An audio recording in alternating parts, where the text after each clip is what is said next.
My name is Curtis Small, and I am a UK-based stunt performer, and I'm here on the Sarah O'Connell Show. Thank you for having me. Welcome to the Sarah O'Connell Show. Curtis Small, welcome to the Sarah O'Connell Show. How are you today? I'm good, thank you. And yourself? I'm really good, thanks. Really excited to talk to you about all the amazing projects you've worked on. Now, I normally go through things chronologically, but as you can probably tell by my background in your T-shirt, there's a huge film out at the moment, Deadpool and Wolverine. You star in it. You play Bullseye. First of all, congratulations. Thank you very much. Can you tell me how you first got involved with the project? Were you initially hired to do stunt work, or were you cast as Bullseye initially? So initially, I was hired to come in and do. First of all, we had to do auditions. So we done like fighting, choreography, did a bit of acrobatics, and just showed like what we could do. And I got called in to help with the previs side of things, beginning bit of filming. And then at the beginning, I was called in to play Blade. Oh, really? Wow. Yeah, to do Blade, the previous for Blade, and then they got another person in, and then they offered me another role, which was Bullseye. So yeah, that's how it came about. It's very exciting. Have you seen the film? You like the film? I love the film. How many times have you seen it? So I've only just been able to start talking about this. I was actually invited to visit the set back in January. So I saw a day of filming then, and then was kind of sworn to secrecy for several months. Yeah. Then I went to there was like a sneak peek event, like a few days before it came out in London. I went to that and I saw like 35 minutes of the film. Mm-hmm. So I'd seen that 2 minutes and I saw 35 minutes. I was slowly piecing the film together throughout the course of the year. And then the day the film came out, I went to the first midnight screening and saw the whole thing. And your thoughts are? Love it. I talk about movies a lot, but I've been basically just talking about that film ever since. It's a love letter to the Fox movies. It's a brilliant just buddy comedy. It was, I don't know how they kept the surprises in the film. I genuinely don't. Like, there were rumors and stuff, but some of the things genuinely shocked me. Yeah. That's good. What did you think? Did you like it? Yeah, I really enjoyed it. Being inside filming, actually seeing like the stuff that we actually done, and I'm a bit like, I wouldn't say disappointed, but just a bit disheartened of like some of the stuff that we actually done didn't make it into the actual movie. So obviously for whatever reasons, like the editing and the cutting and like some of the fight scenes didn't really make it in. But all in all, I thought it was like a fantastic film. It's definitely done its dues, and it's coming to save the MCU, which I think it has done. And like any films coming forward from the Marvel and Disney, I think they need to. That bar has been set now, so they need to stay in that kind of that level of greatness of filmmaking. Yeah, I enjoyed it. I've seen it twice. Have you? That's amazing. I think it's definitely the kind of film too that if it continues to do as well as it is, it's #1 movie in the world. At the moment, I could very much see them re-releasing it in like a month or two with extra footage. I think they did that with the latest Spider-Man. Yeah. Hopefully they will, or they should. I reckon they should, because there was a lot of footage that they missed out, and hopefully we could get to see some like an extended version of that fight scene, which was it was good.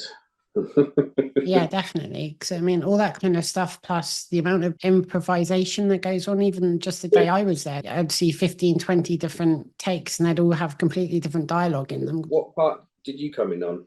I came in early in the movie. Well, I was actually filmed late in the production, but it was a scene where Deadpool was trying to recruit a Wolverine. By the way, I should note at this point there's going to be spoilers in this if you haven't seen. I mean, we're currently way past that. Blade's in it. I'm surprised. So you know that montage sequence at the beginning where Deadpool's approaching different Wolverines? The kind of old man Wolverine that's in the shack in the woods, and he shoots him with a shotgun. It was that scene. Okay. And also there was a scene in the woods where, another spoiler, Deadpool gets hit by the hand of the Incredible Hulk. Yeah. And so I watched this amazing stunt sequence all morning. Nice. Brilliant. It's good. It's good to see it from on the other side of filming rather than just being like a generic person that's going to the cinema and seeing it. It's good to be able to see it from both sides, which when I go to cinema now, I always like, it's just ingrained with me now. I always watch films. If I'm watching a film like with loads of heavy stunts or heavy action, I'm always picking out what's that CGI or whatever, that's a real stunt, or there's a jetpack or whatever. But it's good to be able to see it from both sides, which is good. It is, and it gives you so much more love and appreciation of not only the film, but the people behind the scenes as well. And you might just see one person on camera, but there could be 50 people behind the camera, making all the magic happening, putting all the fog in the woods and all that kind of stuff. Do you, when you go to cinema, do you stay to look at the credits? Always, listen to the soundtrack and just absorb the whole thing. Plus, I'm quite lazy and it takes me quite a while just to get out of any seat. If I've still got some food, I'm basically staying there till I finish. Yeah, exactly. Sometimes halfway through the next screening. Yeah, I'm not going. You can tie it behind. Just sit on me, it's fine. Don't worry about it. That's it. I'll just pay more. Yeah, that's it. How often do you go to cinema then? Quite a lot. I try to see, every film that I'm interested in seeing, obviously, and then even films that I'm not necessarily interested in. I try to go into every film as neutral as possible. I even try and avoid trailers for the most part now, and I try and avoid spoilers and reviews and all that kind of thing, and just have no expectations of the film at all, because there's obviously films that you're really looking forwards to, but I try and curb that as much as possible so that it doesn't disappoint me. And then there's been films that have got 1 star that I've read so many negative things that I've gone and just had the best time. Yeah, that's it. Best time. I feel like when you read the reviews, they are putting it as a biased review because that's what they want. They always want negative. Negative always sells. So I go to the cinema quite a lot, like at least 3-4 times a month with my brothers and that, and we always say if we read like the Rotten Tomatoes reviews, we're like, nah, we're not going to listen to that. We're going to go on our own judgment of watching it because we might experience it, or we might look at it in a different light than how they've reviewed it. What's the next film that you're going to go and watch? I've still not seen Twisters. I haven't seen that. I want to see that in the new M. Night Shyamalan film. Okay. Yeah, that's a definite. I need to see that. So that for me is the what next about Borderlands? So I've heard reviews already about that. Yeah. It's got Jamie Lee Curtis in it though, right? And I love her, so there's that. Kevin Hart, I love Kevin Hart. Kevin Hart, yep. What about Aliens? Requiem? I saw the trailer for that. It looks amazing. Looks good. Like it looks like it's gone back to being a horror rather than action film. Yeah. Like the original. Quite a few films that are out coming. I've got to do the kiddies. The last film I went to see was Despicable Me 4 with my youngest boy. That was good. He wants to go and see Henry and the Crayon or whatever. That just came out, right? Yeah. With the guy from Shazam in it. Yeah. So he said, the guy from Shazam's in it. So we're going to go and see that. And then I want to see Transformers 1 cartoon thing. That seems pretty decent. And Wicked I want to see as well. Oh, yes. That's my favourite musical, so I need to see that. You've seen it? Have you seen the musical? Yeah. I've seen it a couple of times, I haven't seen it yet. Amazing. Is it really good? Hopefully it will live up to the musical. What I loved about it was, so I watched The Wizard of Oz when I was a little kid, and I've seen it growing up, and Return to Oz, which to me is still one of the scariest films ever made. But I genuinely think that Wicked elevates The Wizard of Oz so much more. It makes the story more meaningful and just more interesting, and the songs are amazing, and the performances are always really good. So I'm excited. Yeah, we love cinema. Good. I'm quite fond of it. Like, my show is basically just celebrating things I love. Yeah. So cinema is one of them. What else do you love? So films, animation, I've got a degree in that. Oh, have you? Yeah, I have. So traditional animation. Oh, nice. Have you done any of your own? Well, I sort of have.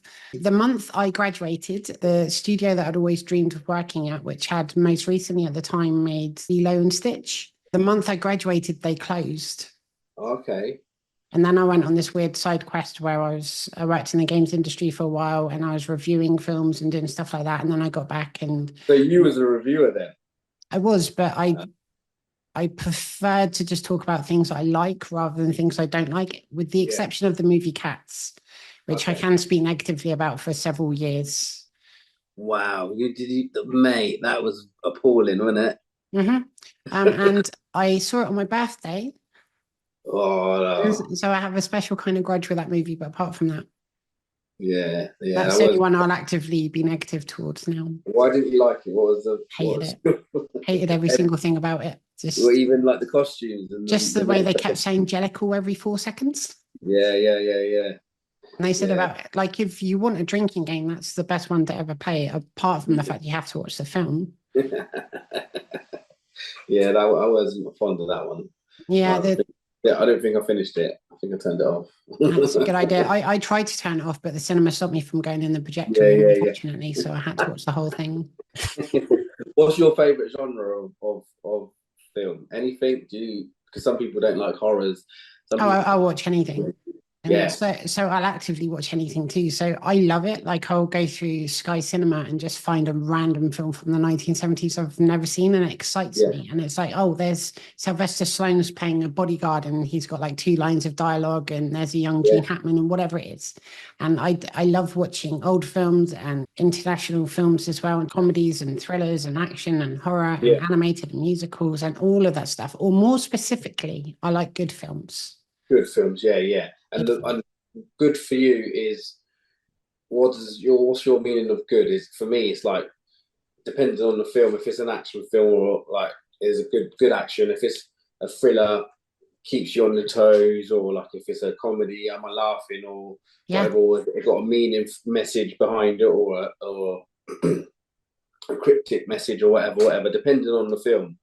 For me, I used to go to a lot of press screenings, and everyone would be sat there with a notepad and they're writing down characters' names and lines of dialogue and stuff like that. I never did that. The only thing I ever cared about is, how is the film making me feel? Yes, 100%. If it's not making me feel anything, it's a bad film. Yeah. If I just feel bored, if I'm just thinking about the decor of the cinema ceiling or something like that, it's lost me.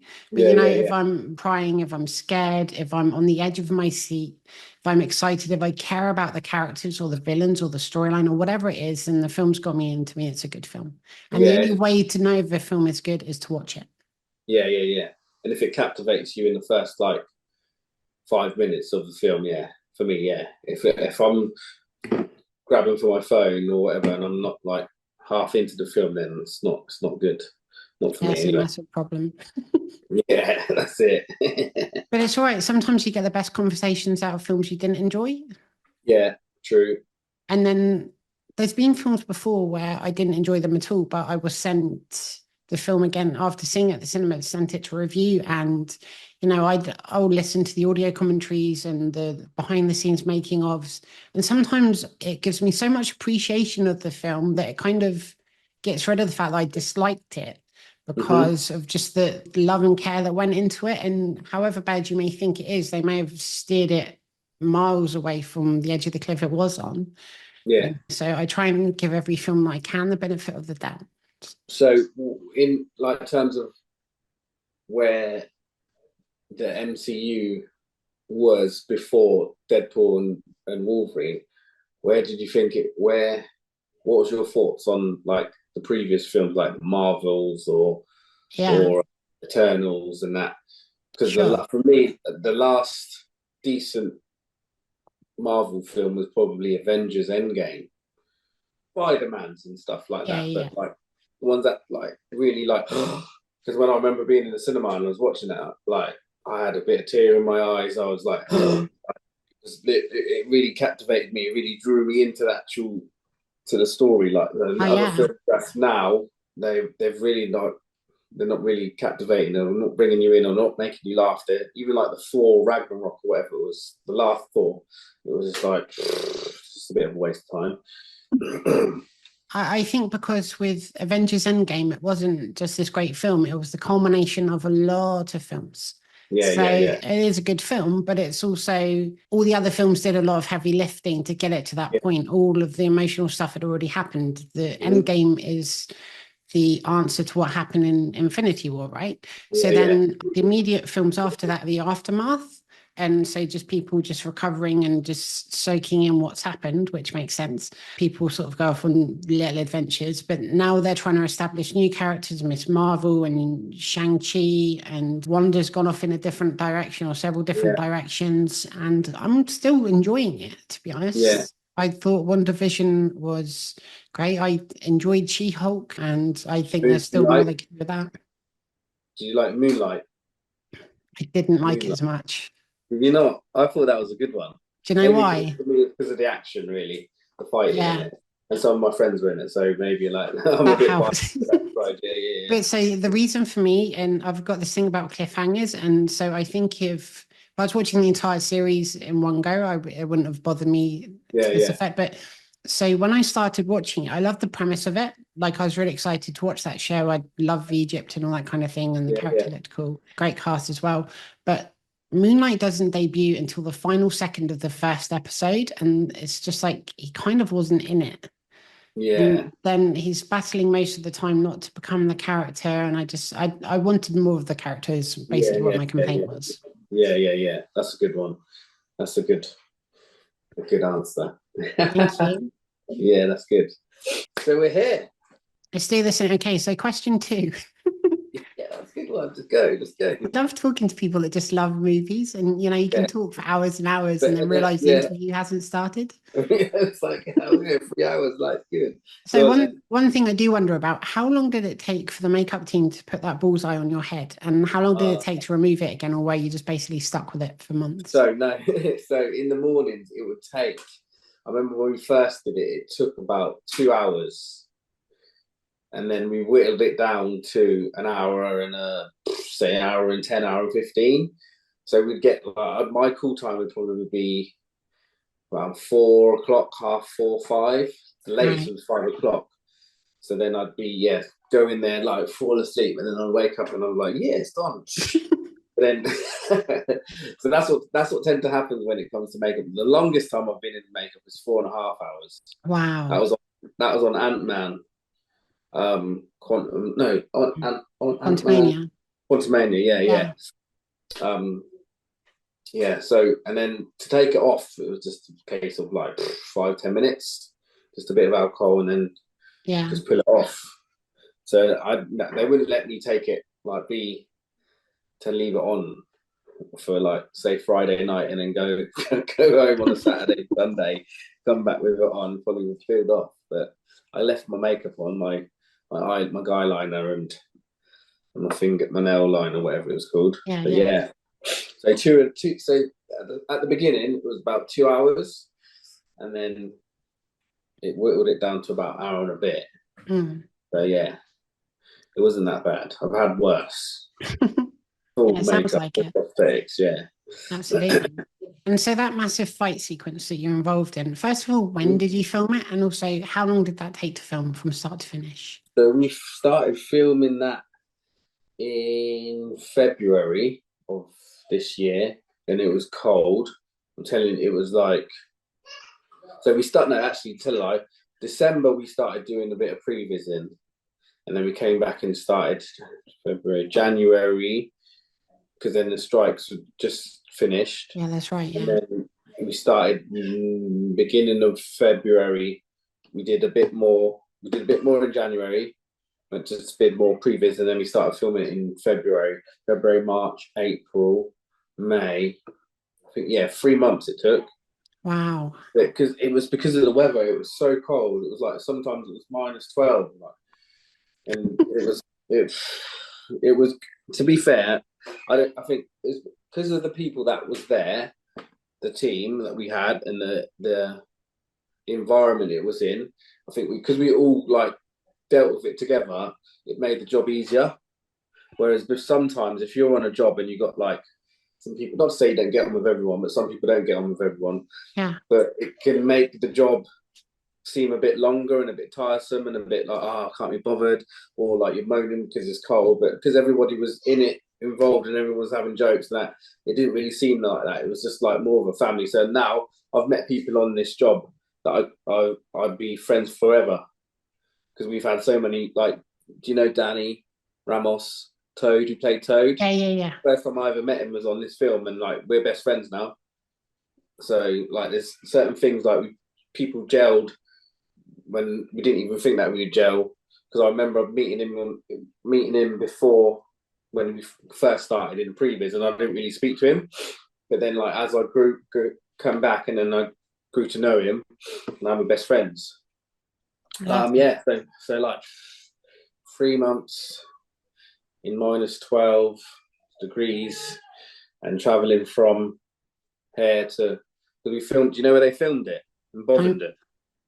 What, that particular battle? No. Yeah, that battle where the Ant-Man's mask and helmet and the hat were, that was in Bovenden. Okay. That Bovenden airfield.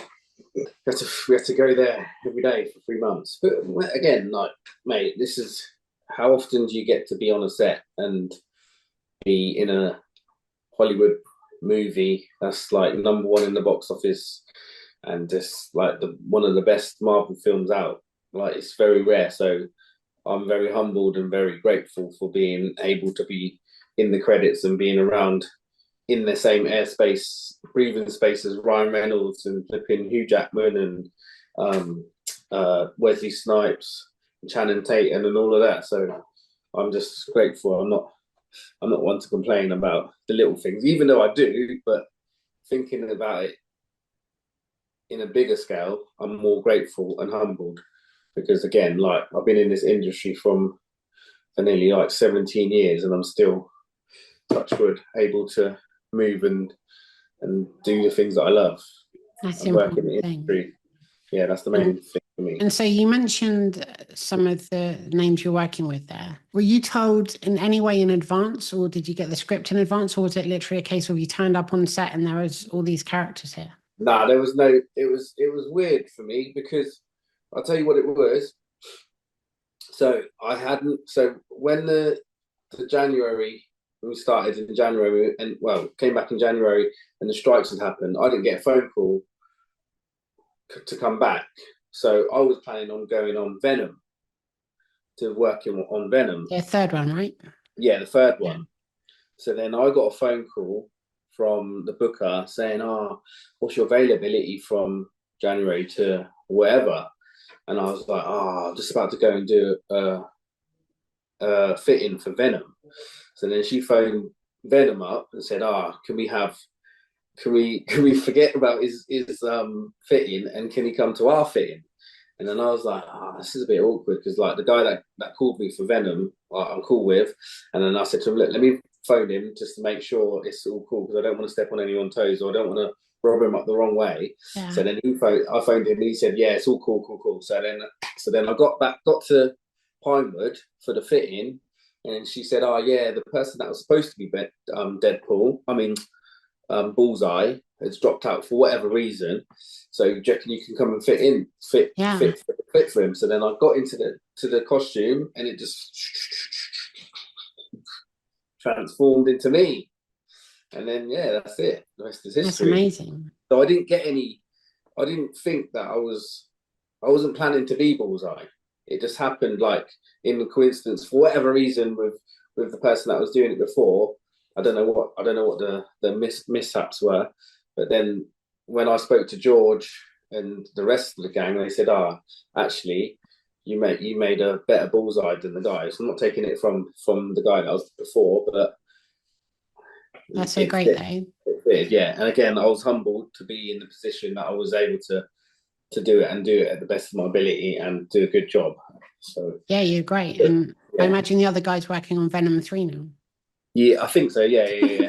But the thing is, for me, the funny thing was for me is when all the trailers and everything came out, and like all the pictures and that, and then you read the YouTubers doing their breakdowns of who's that's Blade from this is, and there people were guessing. So we've got our henchman group on our WhatsApp, and everyone's throwing like pictures or like videos in of what people saying, and they're saying, they're saying that you're Blade. They're saying that you're this person. Now they're saying that you're this. So it's good. It's in that way. It's like it's funny to know like what people are actually thinking, which is good. I love it. It's funny. Yeah, it's Who amazing. did you think when you saw it? Who did you think I was? Did you think I knew who you were. you already? I've Did anyone tell I've watched you? all of the films. I even watched Electra at the cinema Yeah, and all of those when they originally came out. So I knew who you that's were. the thing. Like even me and Electra had a fight together because we were Yeah, supposed to rekindle like bit of whatever because there was a love interest in it. So we were supposed to have a fight, and I was supposed to get Kit on. Can tell you, but I'll tell you anyway. I was supposed to get killed with one of her size in the bullseye, but again they took it out. So they just keep that. It's going to be on the internet anyway, so it doesn't matter. no one's going to watch this. Don't worry about it. I mostly Yeah, did they this for will. myself. It's fine. Yeah. I've seen your viewers. They even. Speaking of which, do you know if your version of Bullseye was supposed to be a continuation of Colin Farrell's? Yeah, it's Yeah, but it's a different variant of him. right. Yeah. That's what it is. So it's the same kind of because in other Bullseyes you see in like the Marvels in some of the comics, he's in a different, completely like suit. He's in like a PVC whatever thing. It's got like some weird stuff, and he throws cards. There's different types of Bullseyes, but my character was a variant of the Colin Farrell Bullseye, which hopefully I don't know if there's going to be any references in any other movies like the Avengers or whatever. I'm not too sure if Deadpool's going to be filtering over into the Avengers. Hopefully, fingers crossed. I'd be very surprised if he didn't. It would be silly if they didn't, because they've now confirmed that he's a major player in the MCU, and the numbers don't lie. The numbers exactly says it how it is. If this film didn't come through and to open up Marvel's eyes, I think actually we should have had him from the first one, because they would have made however many trillions or millions or whatever billions in the first, second, and the third one. But now they're trying to make their money back from the third one. So it would be silly if they didn't bring him in there. So I don't know if some of our characters may filter through into Avengers. Hopefully, fingers crossed. You can only anything's possible, right? Even even like the Green Goblin who died in the first Spider-Man is in no way. What do you think of the Avengers Doctor Doom scenario with bringing Robert Downey Jr. back? I think they should have kept him a secret, to be honest, I reckon, for a little bit longer.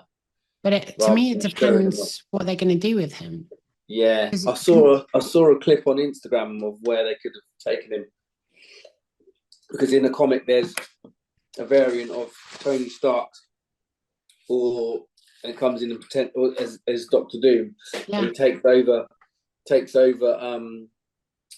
Tony Stark's body, I think, or something like that, and then he obviously uses all his equipment to build his own stuff. So I don't know where they're going to go with it. Yeah, I actually just bought that comic collection to read it after dinner. Yeah, I did, seriously. I've got it over there. Let me see. I'll get it at the end of this. Yeah. Oh wow, wicked! So that would be a good story. So hopefully, yeah. Obviously, that's Avengers is going to come over to the UK because the secret intel that I have. So we'll fingers crossed if we can get onto that one. We'll never know. And then I've got a couple of months to get myself in shape so that they can hire me for that. Get involved. Get involved. Yeah, get you in. Get involved. I have links. Let's see if we can get you in. Yeah. That should be good. The easy bit's done. Yeah. I've already watched all the films. I'm basically there. Now I just need to become an athlete. Yeah, you can do cameo. Yeah, it's good. Yeah. Let's do it. That'd be so funny. I'll try and get you in. I think for me, because I know there's versions of Doctor Doom where his face is all scarred up and he's just got the mask on. If that's just how he is, that isn't as interesting. But can you imagine so there's this big problem at the beginning, whatever it is, Kang or whoever, and they go, we need a version of Tony Stark, and they get one from the multiverse somewhere. And the one they get doesn't turn into Iron Man, but turns into Doctor Doom. And so can you imagine all those interactions with Peter Parker seeing Tony Stark back, but it isn't, and he just goes on a killing spree. And and they don't show the actual Doctor Doom character until nearer middle to the end. Yeah, because everyone's thinking, why is he acting like that? Yeah, that'd be good. Definitely. Yeah. I'd watch that. Fifth Avengers film was going to be Kang Dynasty, but it'd be interesting if they had whoever the villain is at the beginning of Avengers 5, then Doctor Doom just turns up and kills him immediately. Yeah. Takes over. I feel kind of sorry for the Kang. What happened with Kang? Because in Ant-Man and when he was on set doing whatever he was doing, he played Kang really well. I thought he came into it like he came into the character and he brought the character. It was believable. But I feel like I don't know. Like I think Disney could have just let it slip a little bit. Like just give him just to save their rewriting and all of that stuff. So they could have just let him carry on, I reckon. Well, I hope that they still give the storyline some kind of closure, because otherwise at the end he like went into a paper shredder or something. So. Yeah, that's a bit silly, isn't it? You can't just like cut him off just like that. Speaking of Jennifer Garner, by the way, she posted a training video of when she was preparing for the role, and I love that she got to have that fight with you, because in the original Daredevil movie, your character supposedly kills her, except for a hint at the end that suggests she's still alive, and then obviously she has her movie after that. But what was it like to do these fight sequences with her? Do you know what? It was, I did it with her stunt double, and then we did like a couple of close-ups, but not actually doing the actual fight with her. I think it was, again, they didn't put all of the stuff in. So we did the fight scene. I did the full fight scene with her stunt double, which was good because I like doing fights. That's one of my specialities. But I was a bit disappointed because I was watching her train and practice, and her other stunt double film, I think it's an American lady, I can't remember her name. She done a lot of her stunts, so working with her was good. But when she did, there was a scene where she was supposed to throw one of her sides, and it hit me in the thing. It was more of a case of it's just being there, eye line for her to do it. So we didn't actually do the actual fight scene. Yeah, but it was still I can't complain because being in that environment, again, everyone's lucky. I know that I've done my job when it came to doing my fights and stuff with her, or with the stunt double. It made it look believable, as you can see in the film. But I'm just a little bit disappointed that they didn't add, like, because there was loads and loads of fights. Yeah, or like individual fights, like Blade and Toad and Azazel and other people. Me and Gambit, I had a fight with Gambit. There was loads of fights, but they didn't. I don't know why. It's just they cut most of the fights. Maybe again, like we said, that they might put it in the outtakes or whatever, or like behind the scenes, or another bit where you can see like some more action.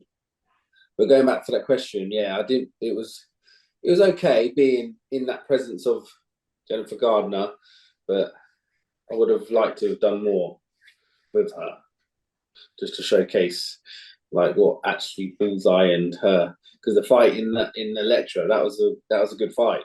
Yeah, and we could have like matched it or made it even better, and then had like a little bit of a moment like that would have been like.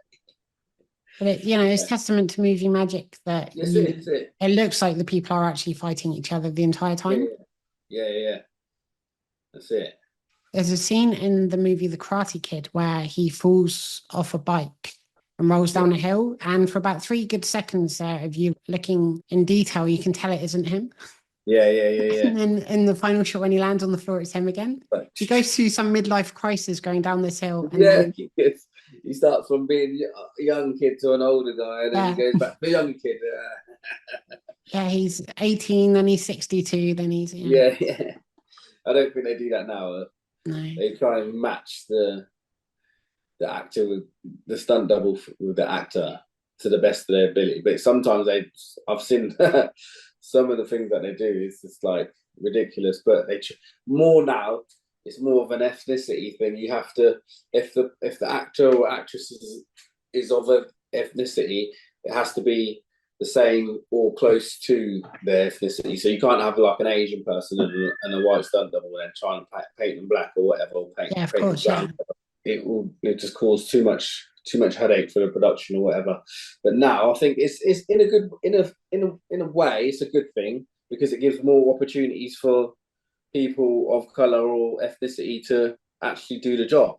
Yeah, and because there are more actors and actresses coming through that are of ethnicity, and you can see it in the roles, like in the Marvels and Miss Marvel on Miss Marvel, yeah. So like the main lead role is the Asian girl, so they're gonna need to find an Asian stunt double, which there are. But yeah, I think it's all good. Yeah, it creates more opportunities, and representation is really important anyway. Yeah. Especially now, I was gonna touch on it. Do you feel like Disney and the Marvel have like kind of gone down the woke side of filming stuff? Like, not saying there's nothing wrong with being feminist or like having ladies in lead roles or whatever, but some people have commented on some of the films are too woke, there's too bright, too like the Marvels when they're doing the singing dancing thing. It's like some people like that, some people don't. Like if it's a Marvel film, they want to try and stay in their genre or try and stay in their bracket, rather than trying to, just because it's the in thing being woke, or you can't have he, she, or whatever, or transgender, or whatever. They're trying to tick all the boxes. But for me, if you're making a good film, it doesn't matter what color you are, what gender you are, what religion you're on. It's just, as long as the film is credible and it sends a good positive message and it's a good watch, and they come away feeling like, yeah, this is good, I'm ready for the next one. Oh, the thing is too, that the people that complain are basically saying, why are only 99% of the films starring straight white men? Why can't it be 100%? And people watch films all around the world, right? Young and old and gay and straight and black and white and everywhere in between. And as I said earlier, representation really does matter with Miss Marvel and Black Panther and Shang-Chi and all these amazing characters. Because the thing is, right, the Marvel universe and just comics in general are really diverse. We get all different kinds of aliens and goodies and baddies and tiny creatures and giants, but then everyone has to be white, and it's ridiculous. No, of course they don't. It doesn't work, does it? No. Exactly. Yeah, exactly. How fragile do you have to be if there's one person in a film with 100 that looks different to you and you can't cope with it? Yeah, exactly, right? That's a good message. That's Thank what you. Everybody could think, like, exactly like that. Because there are people that are out there that, let's take James Bond for instance, like trying to find a new James Bond, and then everybody was saying, I'm in an R and Idris Elba, then some people saying, I can't do it because he's black, whatever. Like, mate, if it's a film, if it's a good film, if it's a good storyline, then it doesn't matter. Like, there's still going to be more James Bonds down the line, whatever. Just at least give it an option. You know what I mean? It's not going to hurt the franchise because of his colour of his skin or whatever. But I was invited to talk about that actually on BBC Breakfast a few years ago. Okay. And I thought Idris Elba as James Bond was an amazing idea. He's an incredible actor. Yeah. And just as a little bit of preparation in advance of the interview, I Googled it, and it turns out James Bond isn't real, so it doesn't matter. So anyone can play him. Fiction, right? If there happens to be any film after the last one, slight spoiler, he dies by being blown up at the end, then I think the biggest issue for everyone should be the fact that he's now a zombie. Yeah. Well, he's half banned and that, yeah, true. But yeah, it's the thing is, it's like, I feel like that if the day and age that we're living in now, we should be able to write, create, and do whatever it is that we feel passionate about, or you think that the audience is going to feel passionate about. It doesn't matter about what colour skin is, or what religion they are, what gender they are, or if they're flipping, whatever. They should just be able to, I'm going to go to cinema and have my popcorn gonna sit with my friend or my missus or whatever. Are we gonna enjoy this film? Yes, we are. Let's go. Bosh. Let's play. Exactly. Yeah, and if someone doesn't like a film, then they've got another billion films to watch, right? Watch. Yeah. Let's ask a question. What is your top? I can say 5. I'll say 3. What's your top 3 films ever? It's a hard one. Okay, I'm going to go Shawshank Redemption.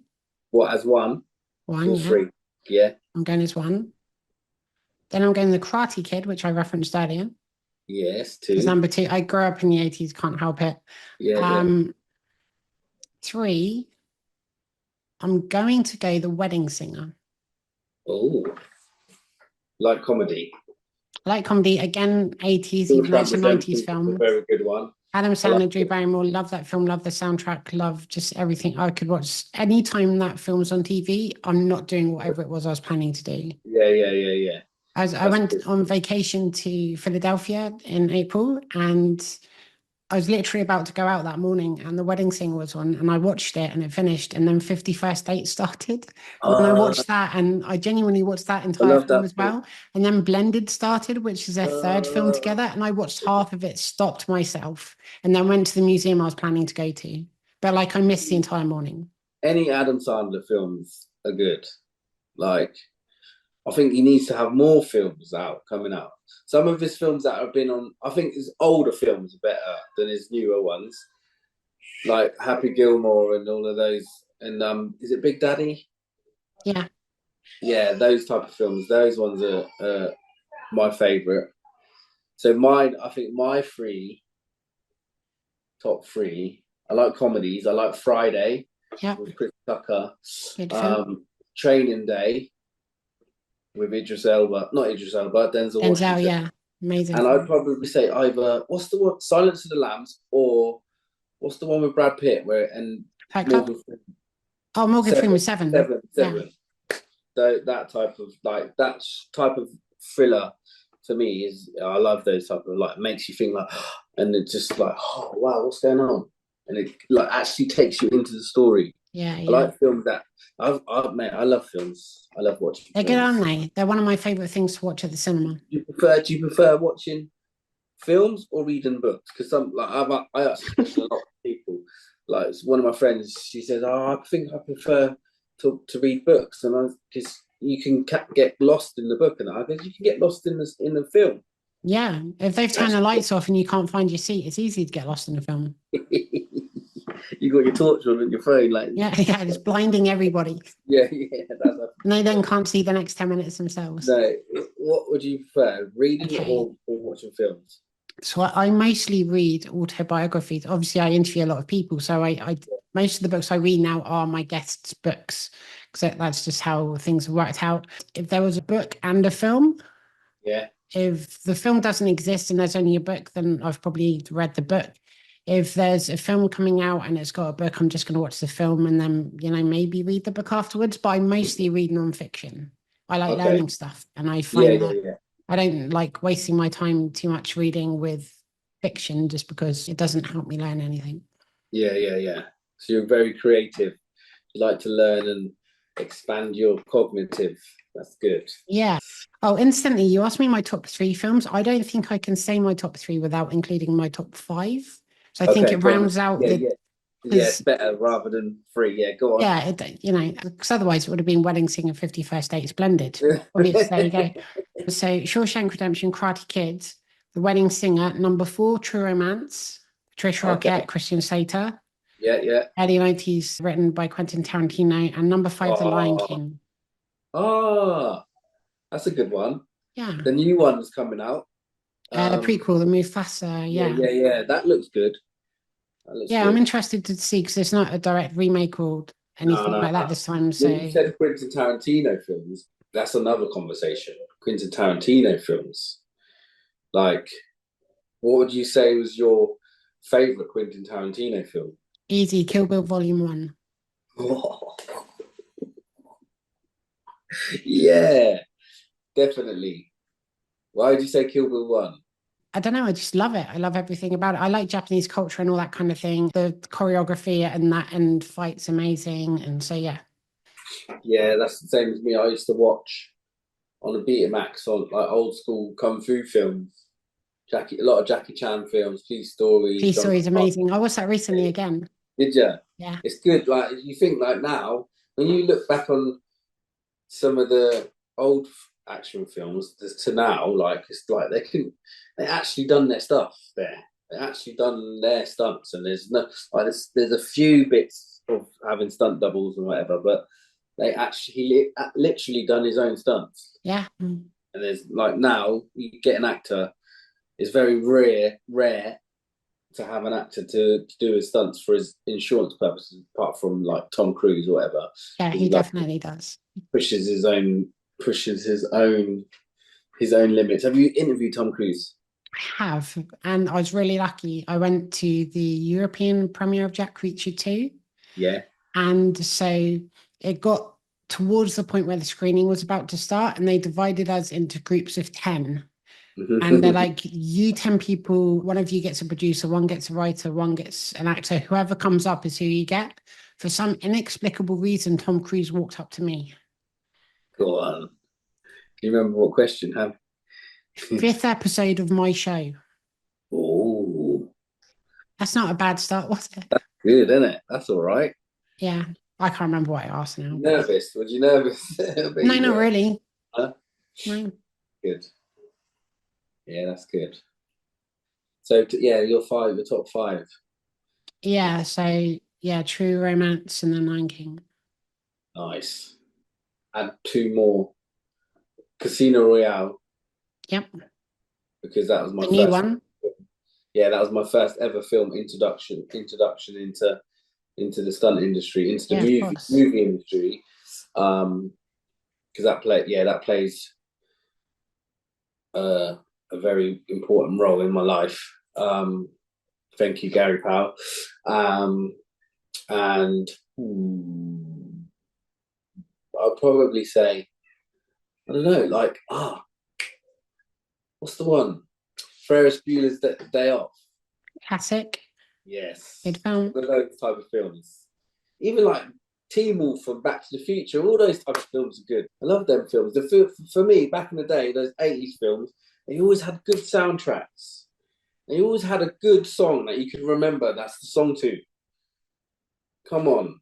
Nowadays, they don't really do like proper songs for film. No, like I was saying that to someone the other day. Like the soundtrack itself used to be an event, so you'd want to see the new Will Smith music video, and you know exactly Wild Wild West, Wickedy Wild World.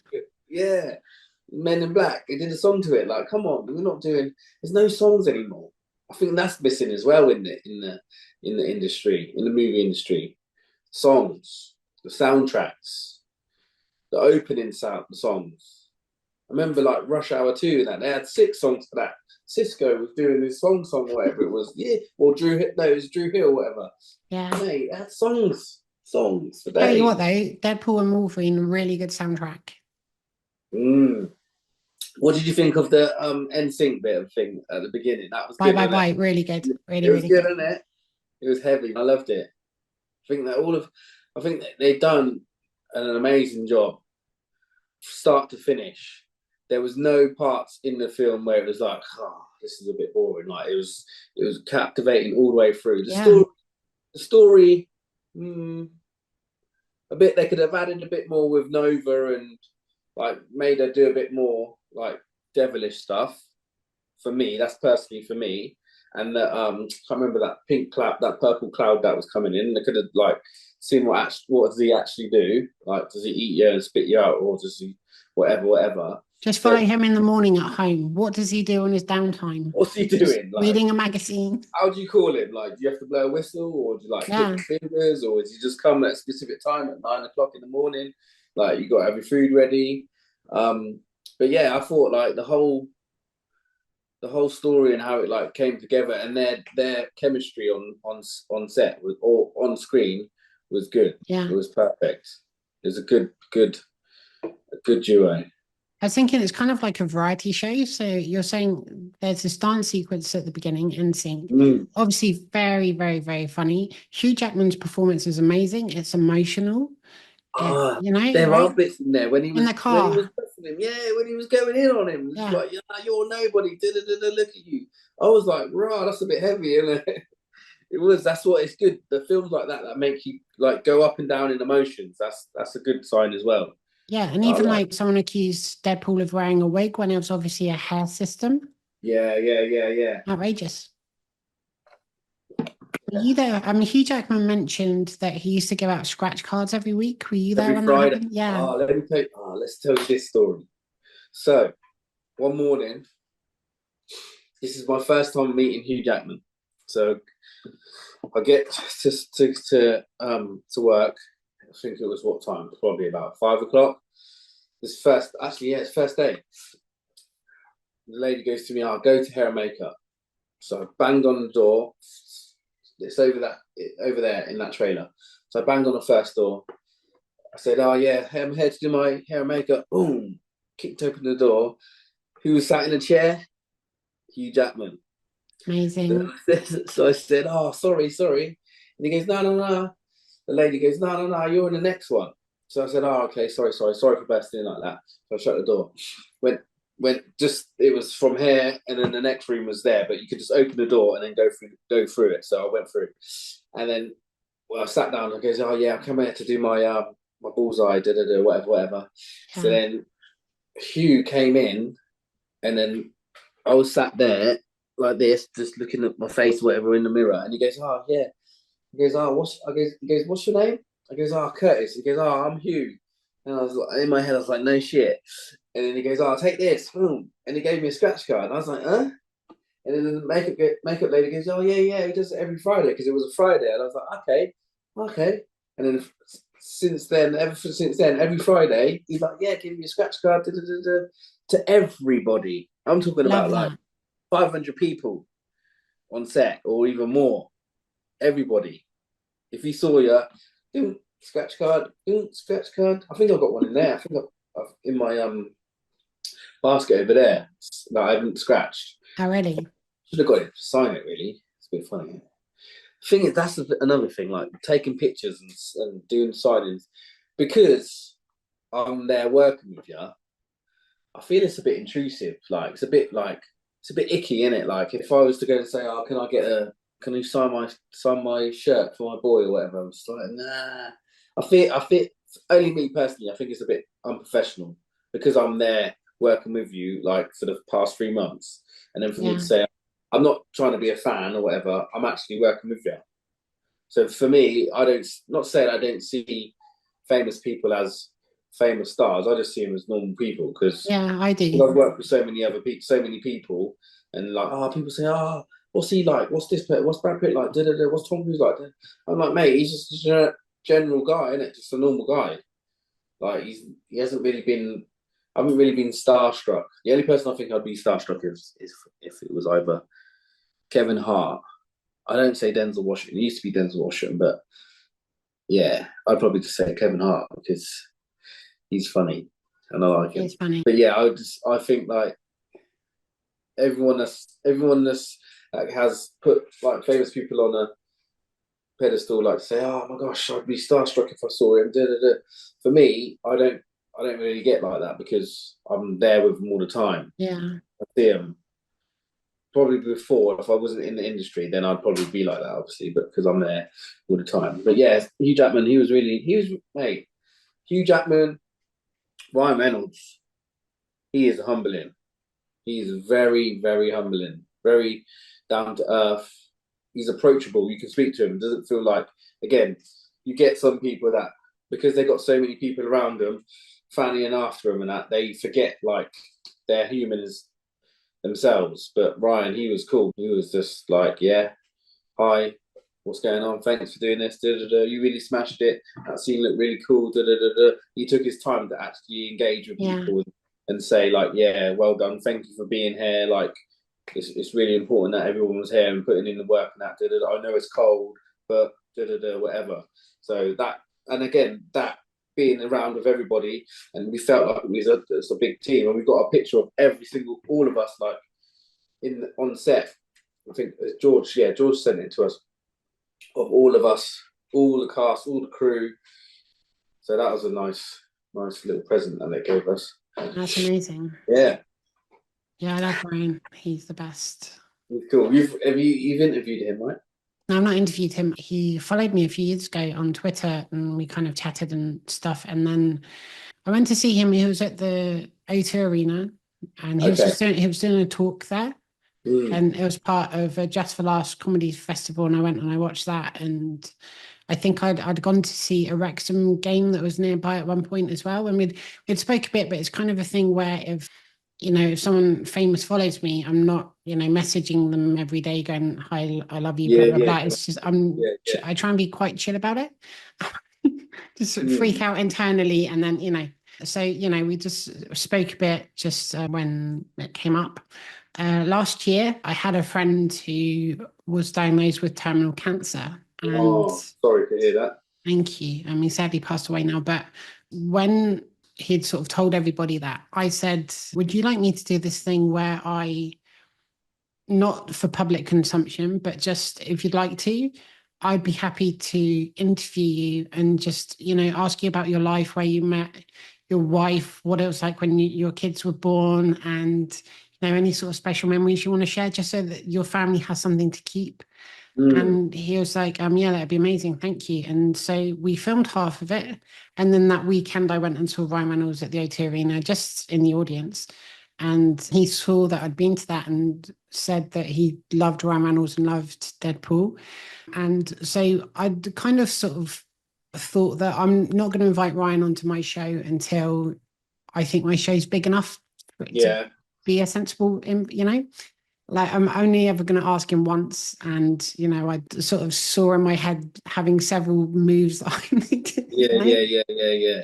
Stepping stone before you get to the big one. My viewers have to be like more than me and some person that clicked on it. Exit. No, my viewers are amazing. I love you all. But so I never invited him on to my show, and I'd support his stuff, and I just love Ryan anyway. Since Van Wilder, I've always enjoyed his movies, and yeah. So anyway, my friend said he was a huge fan, and I was like, I don't know if he'll even see this message. I DM'd Ryan and said, I've got a friend who has terminal cancer. It'd mean the world if you could say any kind of message of support or anything. Oh, wow. And I sent that at like 1 a.m. just as I was going to bed. I woke up at 8 a.m. and he'd filmed a video. That's what I'm talking about. Humbling, guy. Very humbling. It doesn't take that much to be kind in this world, and that just shows. It doesn't, and it meant the world to my friend. And as it happened, a few months later, he had the chance to go up to Wrexham and meet Ryan with his family. And at the time, Ryan had sort of said, "I'd love for him to come and visit the set one day if he's up to it and if he can." Then the writer's strike and the actor's strike happened, my friend sadly passed away in May last year. So he never got to do that. But then a little while afterwards, Ryan contacted me and he said, I don't know if you like Marvel films or anything, but would you be interested in going to visit the set of Deadpool 3, as it was called at the time? And I was like, yeah, I'd love to. Thank you for... Like, I wasn't expecting that, and I never would have asked for it. Like, as far as I was concerned, like when he gave me that message, that was my one time I was going to message him. So I wasn't like, I'm not going to ask him to come on my show anymore. This is the favor I'm up, Yeah. So I wasn't expecting that at all, and I certainly never would have asked to visit the set or anything like that. But it kind of blew my mind. I was in London, just about to watch a show, I think, and then the writer's strike finished in, I think it was December, and January they contacted me, and I think it was the end of January I went and visited the set, and he was amazing. Yeah. That day he was there, and Hugh Jackman happened to be filming as well, so I got to meet both of them. Sick. Good memories. That's wicked. What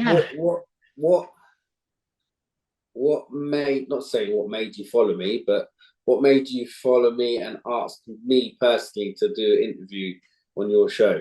I really wanted to. I looked genuinely. So I watched the film, and I looked for you on Instagram and found you because I thought you were like really cool in it. And I looked at all your stunt videos and stuff, and then I looked at your IMDb and all the stuff you'd worked on. I'm like, oh, you've done so many interesting things. Like I could and have only spoken about Deadpool Wolverine so far. But yeah, you've got an amazing back catalogue of work, and just even like when you're training other people to do fighting and the choreography videos that you've done, not in a film, but like just you've done them with other stunt performers or whoever they are really, really good. So if something excites me, and like that's kind of how I do my show now. So I don't just sit down and go, right, who am I going to interview in October? I don't do that at all. I go about my life. I watch TV. I go to the cinema. Whatever I love, that's what I want to talk about. Get it from the feeling of what. Yeah. That's really good. That is really. That means a lot. That does. Thank you very much. Yeah, you're amazing in the film as an iconic character, and I'm excited to see whatever other footage there is whenever they release it. And I know they will at some point. Hopefully, let's fingers crossed. Yeah. Can you tell me any other sort of favorite memories you have from that production? I've got quite a lot. There's loads. Like again, it was cold, and then we had this thing that there's a few of us. It was me, Billy, the Russian, Billy Clements, and then Mark Strange was the guy that everybody thought was Doctor Doom. Yeah. And Cody, he was the guy with he had the Trump hat back. He was a marauder. He had one of them big guns. So we had like a little group. We called it the Ribena gang. So because it was so cold, like one of us would bring in like a bottle of Ribena, and we'd always go to craft and say like, yes, hot Ribena time. So and then we'd call like if I was over there like one side and then someone was over the other side, like we'd put up like it's Ribena time. So we'd all run to the craft and go and get Ribena. Amazing. Because it was so cold. I had a pizza there, delicious by the way. Well, the pizza. Yeah. Yeah. You have to wait for them to cook it. For me, like when I go, I'm excited. Like if I'm not working or I'm here with my kids or whatever, or if I'm doing, because outside of my stunts and I'm not working, I do like boxing, like you said, or PT and whatever, or fight choreography with other people. Like so when I get to go to work on set, like I'm in like focus mode. Like I have to get up early. My missus doesn't see me like from say like 4 o'clock in the morning till like 8 o'clock at night. So the times are different, so I don't get to see my kids. But I'm fully focused, and I like appreciate all the times that I get to go on set, or get to go and get in costume, or get to go in makeup, or get to like do a crazy stunt or whatever. So I'm really like humbled, and any time that I get to be in that situation, like I love it. Like it's the best thing ever. Like I couldn't ask for anything more or better, because my missus, she supports me. My kids love it. But like even the other like a couple of weeks ago, I had to go to my youngest boy's school in his class to talk about like stunts and being in the movies, and then seeing all the younger kids was like, Mr. Small, you're so cool. And then to come home and then to see my son say like, everybody come up to me and said, your dad's so cool. That's a good thing for me. That's like one of the reasons why I do it. Just to have my kids like look up to me and think like, Dad, you're really cool. So I'm humbled. Just any time that I get to, so any specific part of being in Deadpool Wolverine is like all of it, because I've had such a great time, and there's such a great like crew of people working there. Everybody was like on the same page, like even though it was like minus whatever, we was all digging in and getting on with it, whatever. So like all of being Deadpool and having to help design the merchandise for our stunt team was a good thing as well. So amazing. Yeah, it's all good. Loved it. I'm so happy for you and wish you continued success in that movie and obviously all the other ones you work on. We're trying to get to, I think our next movements is going to be going to Comic-Con somewhere. I'm not too sure. We're trying to get our way into, we've had some kind of contact from people, agencies wanting us to go to Comic-Con, certain characters wanting to go. Like you said, some, not to say that everybody was in that battle had more screen time than others, but there's specific characters like Toad, Russian, me, Quill, other people that are getting more time in like, or being talked about more than others that are in it. Everybody was in it, but there's certain characters that are getting more airtime and talked about. And I'm one of them. So we'll see. We'll see where it goes. And I'm humbled, but I'm happy that everyone's talking in a good light, that they enjoyed the film and I played a good character. And I could only do my best, which I hope was my best.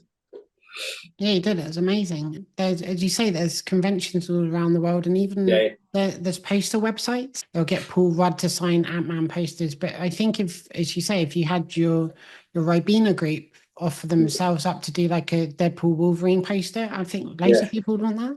Yeah. Let's try it. Let's do it. If you got any links or anything, send them away, and we'll get on it. Yeah, I can make some recommendations. You could be our agent, actually. Let's do it. Sarah O'Connell could be our agent. I'll hook you up with that stuff, and you just get me into the next Avengers, and then we'll just call it even. That's a straight done deal. Done. Sold. Bosh. That seems fair. That is a fair deal. That is great. So let's go right back to the beginning. Can you tell me what you aspired to be when you were growing up? Did you always want to get into stunts and movies? No, I didn't even know that I was gonna fall into this. It was only because I was always an active kid when I was at school. Like I did all like PE or like physical stuff, all the sports at school. I did some sort of like martial art, and then I can remember I did this thing called capoeira when I was like in my mid-teens, like 14, 15, 16, 17. And then I started to go gymnastics, and then I like hooked up with this crew called Team Free Run. Don't know if you know like Chase Armitage and Adam Brayshaw and that. They started to teach me free running. Oh wow. So I started to do free running, and then I started to do shows and adverts and like promotional stuff with them. And then one day I was doing an advert for a phone company in Milton Keynes, and then I got a phone call. No, I got asked by one of the other guys that was doing free running. Said, "Oh, do you reckon you'd be interested in doing a movie?" And I was like, "A movie? I'm just like free running it. I just want to do it." I was only like 25 at the time, and then he's like, "Yeah, it's just doing a film." So then I gave him my details and that, and then the guy Gary phoned me and said, "Oh yeah, would you be interested in to do James Bond?" And I was like, "Huh? What do you mean? Like, what do you mean? What do you want me to do?" And he's like, "Yeah, we've got this idea of like doing doing your skills free running in the film." And I was like, "Okay." So then they said, "All right." I said, "Yeah, okay." And then they flew me out to the Bahamas for 3 months, and then I helped choreograph, and I doubled in some of the bits in the opening theme in Casino Royale. So it was just like I always knew that I was physically fit to do stuff, but I didn't really know that I was going to be doing stunts. So now, like, to be a stuntman, if you want to be like a generic stuntman, you can do 6 qualifications in like martial arts, gymnastics, high diving, trampolining, rock climbing, horse riding, whatever. So I already had some of those skills already. Yeah. I was doing without even thinking that I was a stuntman. So I already had air awareness. I could do tumbling or whatever. I was always doing martial arts anyway. So it already kind of fell into place. So yeah, that's how I got into it. And then ever since, like, I was just doing other jobs, getting called for another job, or my name would get filtered to someone else, and then building rapport with like coordinators and producers and other stunt players and stuff. And then just my name just kept getting filtered around. And I'm here ever since. That's amazing. Just continuing to do what I love to do now. But I'd never thought in a million years. Yeah. I didn't know that there was, like, before, when I used to watch films or kung fu films, I didn't know that there was a stunt side to it or whatever. It's only from doing free running how I fell into it, and then known, because they didn't really tell you, or they didn't really know that there was anything to do with films. Like, I was just looking at films like, yeah, that's it, films being made, but I didn't know how it was made. But only now, because I'm in the industry, I know. And then me going to do a talk to to the kids that could Yeah. inspire a kid to want to be, not even to do stunts, just to be in the movie industry, which that if I had that when I was younger, I'd probably be doing it anyway. Yeah, it So, makes a massive difference. And I think, especially if you're a young kid too, then you're not just passively watching films, you're thinking, I could be in this, you're paying more I attention to could the be credits and going, what does that person do? Exactly. Wherever it be, because not all kids are academic. Some kids are creative. Like you don't, that kid, a creative kid could be an art, like someone to do with art. Like my youngest kid, he likes to draw. Like he draws like every single day. He could be doing something to do with hair and makeup or whatever, or makeup or whatever. Yeah, it doesn't definitely. matter, whatever. Yeah. As long as you have, it could just take one spark in a kid, me talking about it, and then they could be in the industry. Yeah. Which is a good thing for me because I've done my job really. That's it. I think that's it. If you just do the stuff you love, if it's athletics or gymnastics or martial arts, whatever it is, and then find out what jobs you can do with that skill, then it's not something that you're forcing yourself to do just to get a job, but it's something where you've given yourself that skill set. It's like if you because I studied art at college and university, but once you have that foundation, then you can go and learn to become an animator or a graphic designer or whatever it is. But it's harder if you just want the job and don't have the drive just to do it in your spare time if you don't necessarily enjoy it. Yeah, that's it. So for me, I feel like because I was already active anyway, and then doing like capoeira, I used to do breakdancing and stuff, and then doing free running, it kind of I fell into being a stuntman because I had an active mind. Yeah. Because I was always physical. I always used to go to the gym and stuff, whatever. So me, rather than just being a generic stuntman, so today I work in an office. Oh yeah, I want to be a stuntman now, so I'm gonna have to go and train 6 different qualifications. Not taking it away from them. That's how you get into the industry. But for me, I was always physical, so it just walked. I just walked through and just it was easy for me because I was actually physically doing stuff. Yeah. I think that's it. Because like if I decided I wanted to do stunts tomorrow, that's it. fun and all, but I can't climb up anything. That's what I could probably do half a forward roll, and then someone has to help me finish it. But there are people out there. I'm not knocking the people that do that, but I'm saying for people that want to be want to do stunts, you have to have some kind of physical mentality in you or something physical in you. Like you will have a physical drive.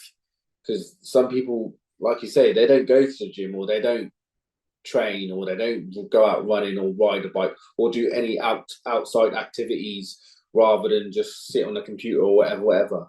For then you to say, today I want to be a stuntman, so I'm going to learn 6 qualifications. You can to a certain level, but again, that's going to hinder you because it's not actually in you. So they might find it a bit harder. But yeah, go for it, do it, and try. But I think it's better if you can always tell a person that's actually that's actually knows what they're doing by how they are, how they move, their mind, and like how their personality is, and that's what makes a good stunt person is like how your personality is. Because if you're there working on a film for like 6-7 months and you're not a very good person, not everybody's going to want to work for you. You're going to find it hard for yourself. That's very true. Being kind goes a long way, and then your skills. So I'd probably say it's 60-40, 60% personality, 40% skills, because everyone wants to work with good people. Absolutely. That's what makes me keep coming back. I always think it's the biggest compliment when guests come back on my show or asked to come back on my show to talk about their latest. I'll definitely come back. Whenever if I do another film or whenever, the next film that I'm doing, I'll have to tell you the message first rather than doing it on there. I get a lot of those. We're friends for life now. So that means that every film that I do, you're gonna have to have it in. Yeah, seriously, for real, come back on. Yeah, I'd love to. Yeah. Yeah. Good. That's good. Absolutely, keep in touch with me about all the stuff you're working on. And yeah, 100%. You'll probably see it. I'm not. The thing is, I don't like to on my Instagram page. I don't tend to post a lot of stuff. It's more of my stuff about my training or whatever. Yeah, But it's yeah. mostly on my stories that I post stuff on my story. So it's on there, then it can go. And if I want it to stay on my Instagram, then I'll post it something. Not even like my kids and stuff. I don't really post my kids on there because I don't know, like some people on the internet. But if it's anything to do with work or like anything big like Deadpool Wolverine, then I'll post something. But if it's something I don't want to stay on there forever, I'll just put it on my story and you'll see. I always look at everyone's stories. It's funny. It's funny that social media, that how we deliver our information to people now. Can you remember the time without Instagram and what it was like before? Like, did you ever have MySpace? Yeah, of course. My first friend was Tom, MySpace Tom. Yeah. Everybody was first Tom. Like, Yeah, he doesn't contact me very much anymore. I don't know where he's gone, but he claimed to be my friend to start with. One of them like pretend friends that comes and goes. Hate that. I don't know. It's like, it's funny how it's gone from. I remember when we first got Instagram. Well, no, actually, say Facebook then. It was like, shall I press the button? Nah, leave it for a bit. I'll keep MySpace for a bit. And then I remember it kept coming up, like, do you want to get Facebook? I was like, nah, I'll keep MySpace. Because I was creative then time. I used to make music with my brothers and like my mates. We used to do, like, we was in a boy band. I'm not going to tell you that. I'll tell you that in another time. So I had MySpace because it was like more of a music side. Yeah, it was, wasn't it? It's really good for that, and you could play music. I had my boy band site, and then I had my page, and then I had another page for my music. Like, I used to do music production, and then I can remember Facebook was like kept popping up in my emails, and I was like, oh, go on then. And then my mates would say, yeah, you're on Facebook, and I was like, oh yeah, cool, yeah, I'm on it. Like, actually, whatever. But then fast tracking to Instagram. I remember when that first came out, it was like just photos and that's it. But now it's just a whole different ball game now. It's kind of, I feel like it's just like saturated with too much stuff, because it always starts off one thing and then it just goes big, and it's like, I know, I get now it's a means of people to get paid and people to like promote their services, like as you, whatever, or YouTube or whatever. But I should probably use it to promote my show, but I kind of don't. You don't you really? Some people post clips I cannot be bothered. I'm like, I'd say I've just interviewed somebody, but I'm not someone that will break an interview into 1,000 pieces like a sensible person. Yeah, and then try and monetize. I don't care about that. Go watch my show if you like it. Subscribe. I watched your interview with Keanu Reeves and that. Did you? Good. Yeah, I like Matrix film. I wanted to be in that last one, but I'm glad that I wasn't, because I wasn't really a fan of it. But hopefully, if they do another one, let's bring it back to the original ones, because those ones are the best, groundbreaking. Yeah. I started in 2006, and I'm still here today. Speaking of 2006, I thought it'd be fun to go through some of your movies. You know, as you say, sometimes the stunt person, they're in it for a second, or you don't realize you're watching them, or whatever it is. So it'd be fun to go through some movies and just tell me the scenes you're in and what action's taking place, what kind of thing you did in it. So first of all, of course, Casino Royale. So in the Casino Royale, I was in, so that first opening scene, that whole choreograph of the parkour bit. So everything that he done in that scene, I had to do prior to filming. So he had to do it, film it, show the director, do another bit, come up with another bit, film it, and show the director. Oh, wow. So so everything that he done, I had to do prior him filming it. And some of the stunts, like in the one where they did the crane, jump to crane, a stunt man did that. Adam Curley did that. So I wasn't allowed to do that, because obviously that was my first show, and I probably wouldn't be here today if I did it, because I wasn't advanced then as I am now. So you're telling me that when I get my first stunt job on Avengers 5 and 6, don't do a crane thing for the first movie, wait for the second. Don't be doing nothing high. That makes sense. Where the wind's blowing. Yeah, I'll get onto the set and I'll be like, the weather doesn't work for me today. I'm sorry. Nah, I'm gonna nah, have to. nah. The weather Sorry. must be out. We Nah, try nah, nah. this in Hawaii, sort of mid-May. When it's all cool and hot. The next one I want to talk about, there's a threequel coming out soon, I believe, or it's just wrap production, I think. But 28 weeks later, a zombie film where you're playing a zombie. In that, I was just zombie, just running around chasing after people. There wasn't really much stunts in it. It was just more of a case of, it was more acting, I would say, than stunts. Because I remember, oh mate, that was another cold one, but with next to nothing on. Yeah, so that was just more. We had an actual zombie coach of showing us how to like tick and get into your character. And again, on there's another one zombie film I did. What was it? World War Z. So in that one, I was a zombie, and I was chasing Brad Pitt up the stairs, and then he's I think what did he do? He stabs me with a bayonet, with a knife on a gun, I think, something like that. Yeah, and then he shoots me in the head. I'm sorry to hear that. Yeah, sorry. Yeah, it's always good to get shot by Brad Pitt. I'd be so upset if I met him and he did that to me. Yeah, I was devastated. I thought, like, come on, man. I thought it was cool because then, like, I remember we had zombie teeth, and we had to have our teeth like the impressions done for our teeth, and they made us actually like zombie molds teeth to put in. Getting in character. But yeah, I was supposed to do the next one? I think I got a call, but I think I was busy. I remember. Yeah, that's finished now. That is the new one. I'd love it if they got all the same zombies back and they just like aged them by however many years. That'd be good, wouldn't it? Yeah. They're wearing the exact same clothes from the last movie because they haven't changed them.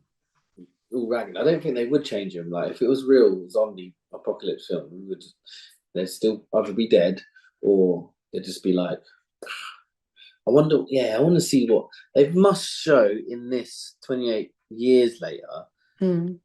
Some zombies that either been starved, because if they're still alive, then they got to show them like a bit grey and a bit like a bit thin. But I want to see no zombies fresh, like they've been eating everyone, because everyone's been. That's 28 years. That's long. And the thing is too, they would run out of people, right? So exactly. maybe they start becoming cannibal zombies and they start eating each other. That's probably it. Who knows? We'll see. What's the next one? So the next one, Sugarhouse, Andy Serkis film. Sugarhouse Lane. You remember that? Did you watch it? I've not seen it. You haven't? So I doubled Ashley Waters in that. He played a crackhead. So I had to there's a scene in there. I think that was my second film, yeah. There was a scene in there. I had to jump off probably about 10-foot roof in some shoes with no socks on, like a couple of pads, and jump off a roof. Yeah, that was all right. That was my second job, so I wasn't there to complain about like anything, no safety and that. I was just there because I was still gassed from doing Casino Royale, and my boss Gary phoned me and said, "Curtis, I've got another job for you." I was like, "Yep, let's go. What am I doing? Don't care. Let's go. You're playing a crackhead. You got to jump off that roof." Okay, yeah. So I was still in the parkour mode, so I just like jumped and didn't really like just whatever. Let's do it again. Bosh. See, I think if a recruitment person phoned me up and said, "I've got a job for you, jump off a roof," I'd probably hang up. Nah, because you're trying. For me, I'm trying to like set my put my imprint in the industry. So I'm saying, as a stunt person, definitely, but I just mean in general. Not if Indeed man said, excuse me, I just looked at your CV. Yeah, you said that you could jump off the curb. So I got a job for you. 10-foot roof to jump off. That was normal. We did that normal every day. We do that all the time. But now what I found, if you're doing like anything high, they either give you a box rig, they give you a wire, or they give you mats. So you're not going to do nothing to ground really nowadays because it's more safety. Yeah. More safety in films. But they didn't have that. Not well, they did, but again, I was just there trying to prove myself to my boss at the time. It's like, Yeah, yeah, I'll do definitely. that. What? That's nothing. Man. I'll do that 10 times over. But now, if I was to say, if he said to me, Curtis, you got to do 10 jumps off of 10 foot, I'll be like, what mats we got? How much am I getting paid? What what adjustments am I getting? Because my knees are not the same. So yeah, let's do it. Next one. What's going on? Okay, so then you returned to another James Bond film, Skyfall. How did that work out? Is that the case that you need the production team No, I and they just knew contacted because you again? it was that's again building rapport with people. So my boss, my friend Gary Powell, done all of this, the Casino Royale, Skyfall, Spectre, all of the ones with Daniel Craig. I think apart from the last two. So he just phoned me and said, "Kurt, yeah, do you want to come and do some ND driving?" I think I was just driving a car through one of the streets. I think it was in London or whatever on that. So I didn't really do nothing. Some of the films I didn't really do nothing majorly big in. Sometimes you get brought in to be on the core team, so you're helping with all the post or the pre-production stuff, like the previs and all of the stuff. Or sometimes you can just get called in for like being a daily or like and then you start off doing a day and then you end up doing 2 months or 3 months or whatever. So it Yeah. depends. So for me now, because I've built rapport good with coordinators and that. So they always like phone me and say, "Oh, Curtis, do you want to come and do this, or do you want to do this, or come in for this, where, or my mate's got a job going on that." So it's all about just who you know, really, in the industry, rather than because I'm not on the register or in the book, the BSR. That's where the people like coordinators would go and look for people. But now, because I got all reports with everyone, my name's been filtered around, so they say, "Oh yeah, Curtis, do you want to come and do this, or do you want to go and do that?" Like that. It's really good. Yeah, So we were talking about Tom Cruise earlier on. Edge of yeah. Tomorrow. That's such a fun film. That was I think the hardest film I've ever done. Really? Why? Physically, Mm. because those suits that we had to beat, those exo suits we was in, those exo suits, they weighed, I think, about 30 to 40 kg. So 2 weeks we had of physical training in those exo suits. So you imagine that. Have you seen that film? Yeah, the beach scene. It was in leaves the studio, so it was Yeah. massive. It was probably like the size of a football pitch, or even bigger, of just sand. And they built like dunes, so you go up and down, up and down. So every day for 2 weeks, we'd have to run around the whole thing in them exosuits, going up and down the dunes. Da, da, da, da, da. But if we never had done that, come to shooting, we would not have been able to run in them suits and do Yeah. what we've been in suits. And like I saw a lot of people like give up and say, like, I can't do it. I can't. This is not for me. Like people being sick and like exhausted, and you think like running around with 40 kgs on your back, like for 8 hours a day, and like when they say let's go, you've got to turn it on. It is pretty hard.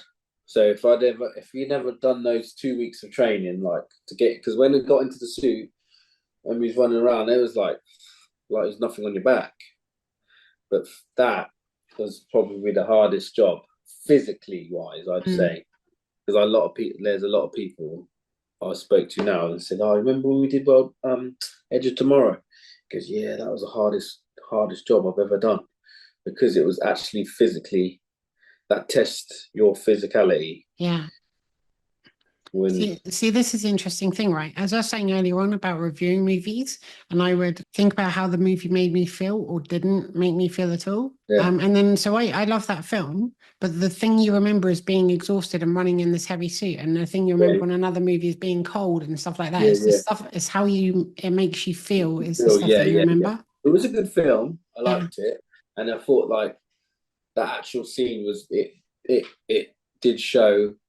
I don't think it showed like how obviously it's not going to show how physically demanding it was, but it did show like actually what it was like in when we was on set. So it was yeah, I like that film was a good film to be fair. I'm not gonna Yeah. lie.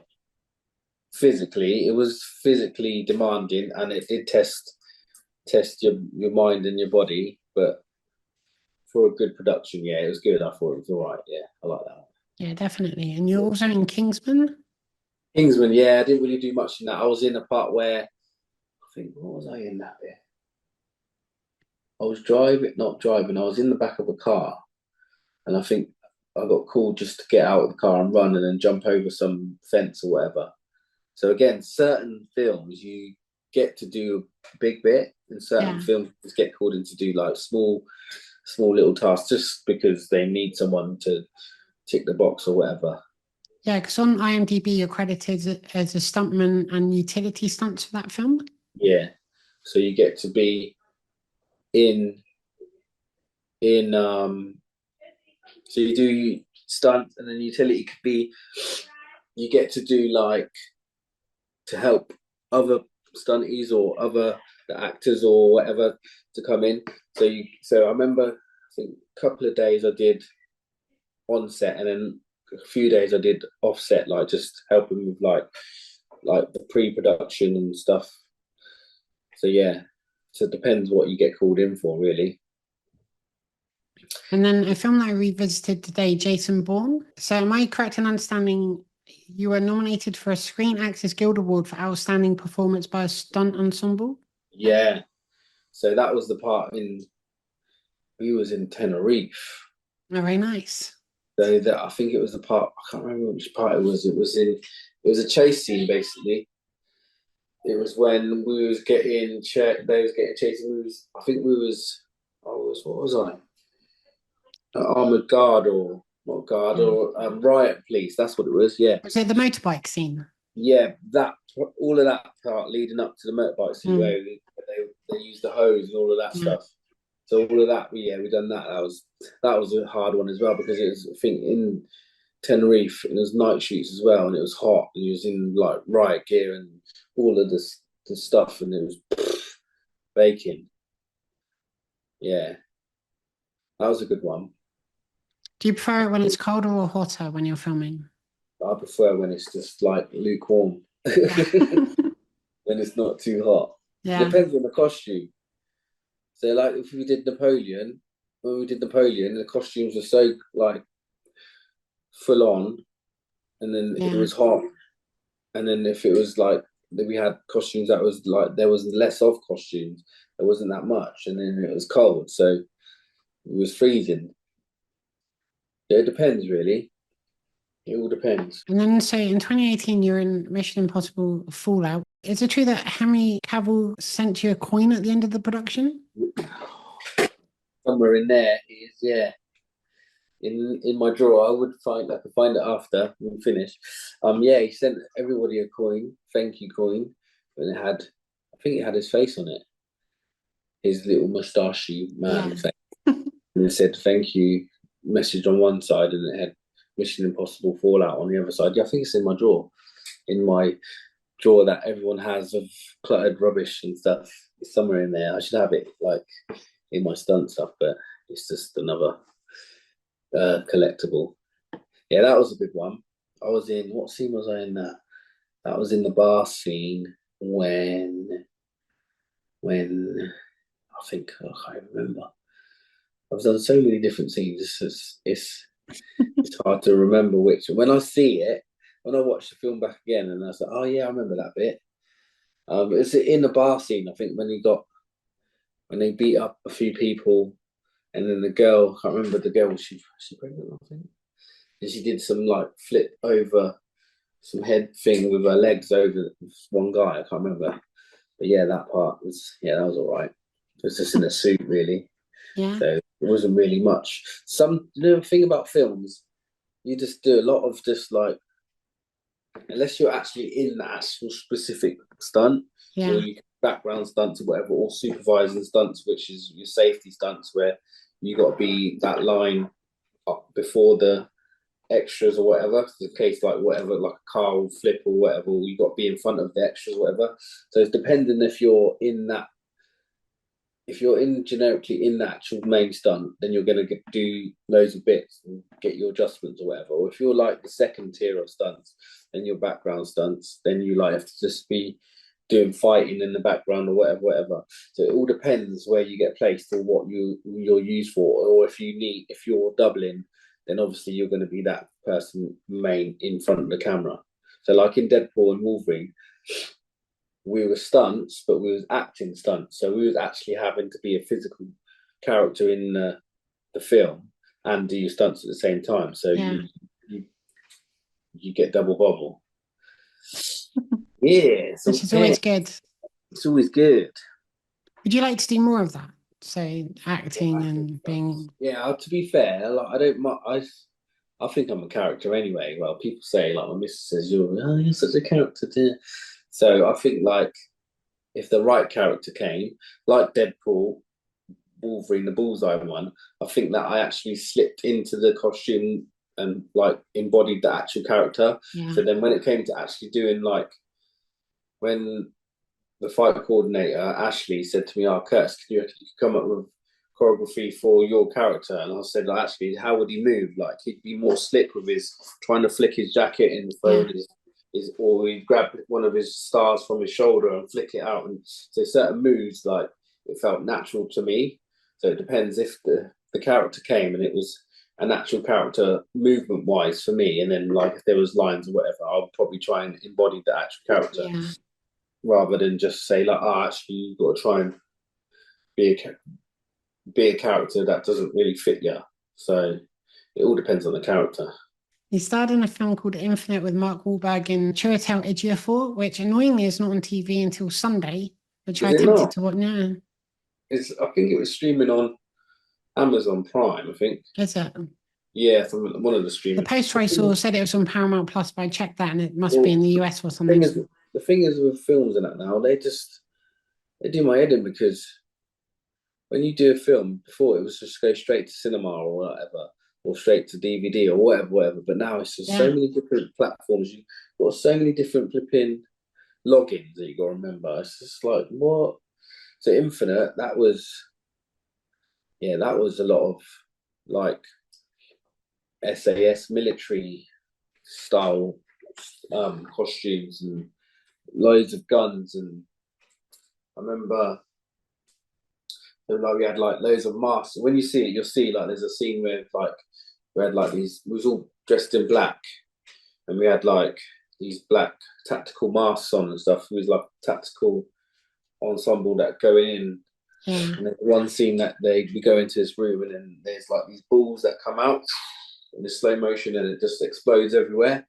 And there's a lot of explosions on that one. There's a lot of fire on there. Did a lot of, you'll see there's a bit where, you'll see it. There's a lot of big stunts in there. That was a good one. I like that one. Where was that filmed again? Sugar. Where was that? Hey, I'm rubbish with my memory. But that was a good film. Actually, it was all right. But like when I say it was a good film, it was a good film to work on because the stunts were good. And again, there was a good team of people.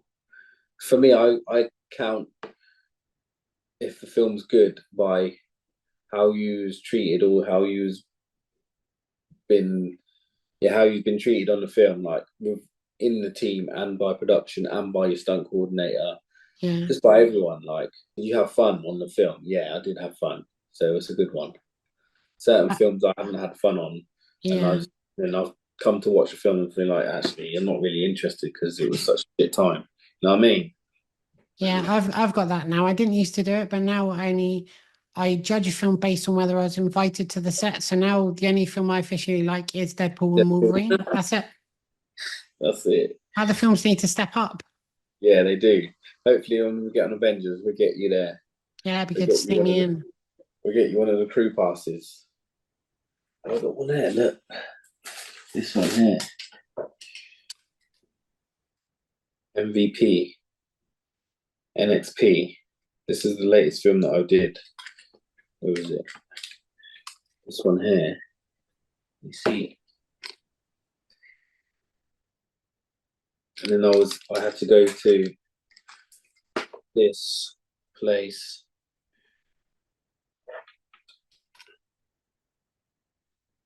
It was the Hungarian Grand Prix.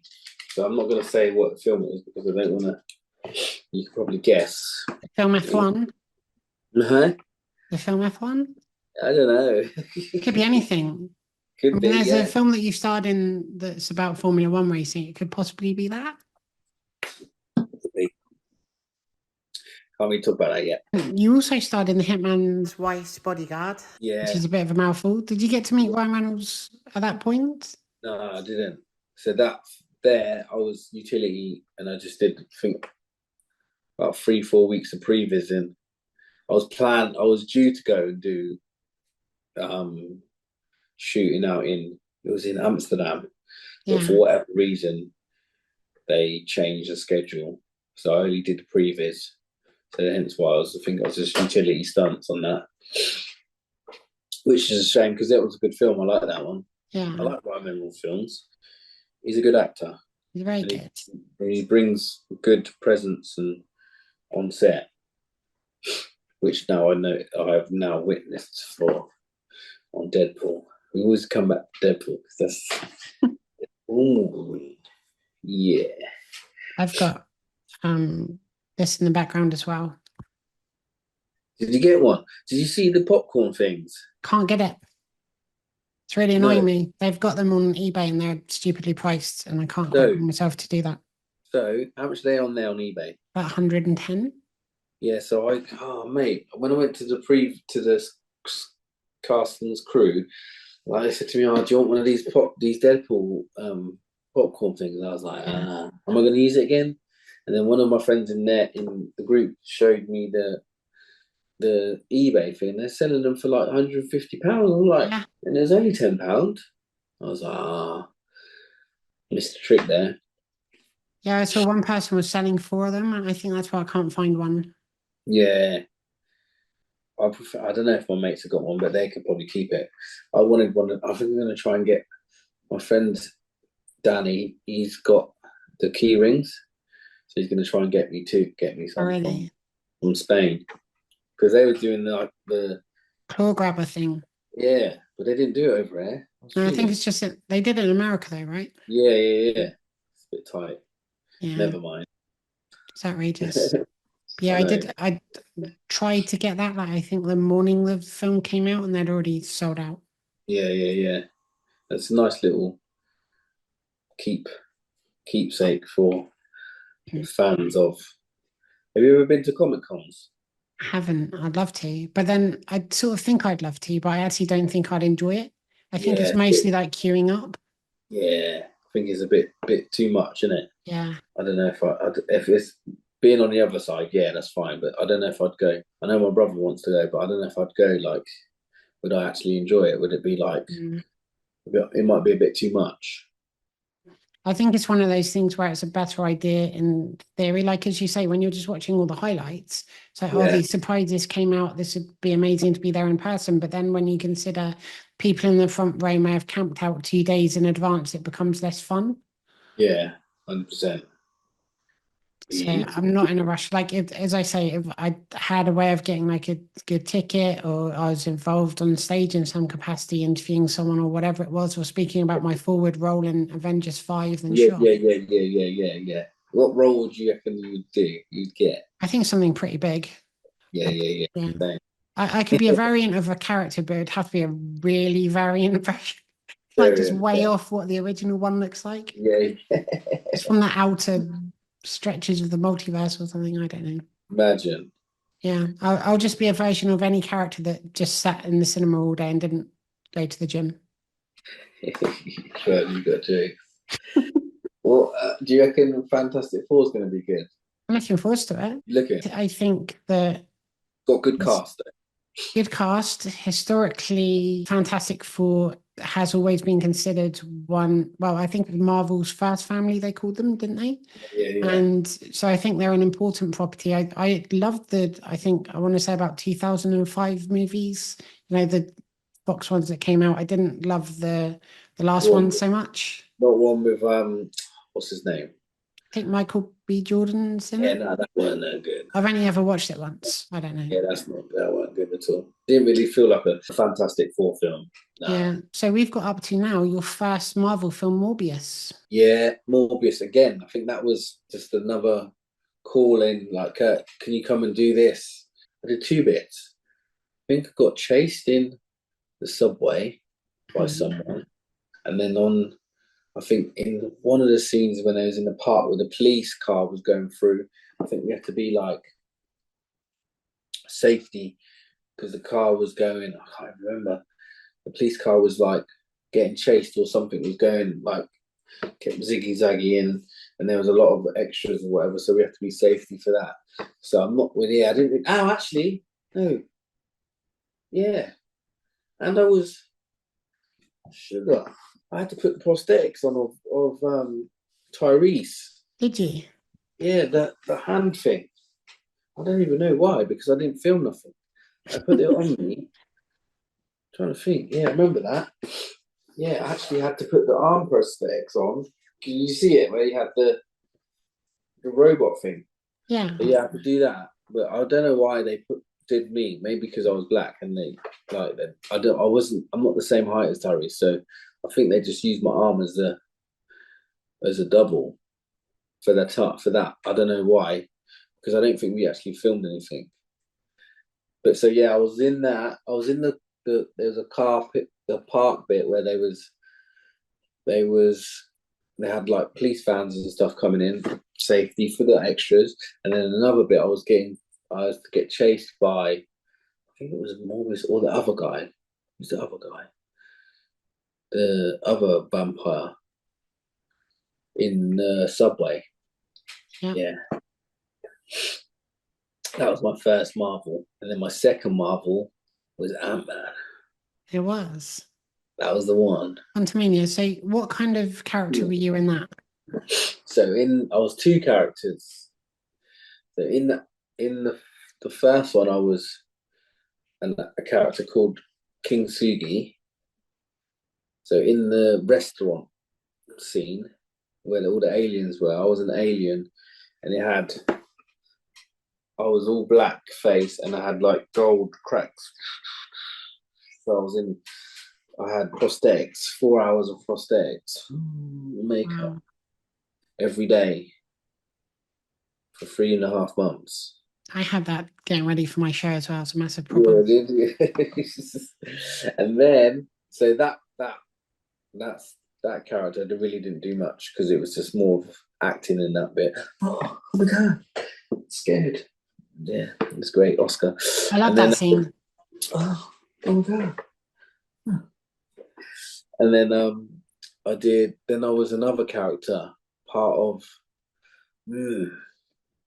how I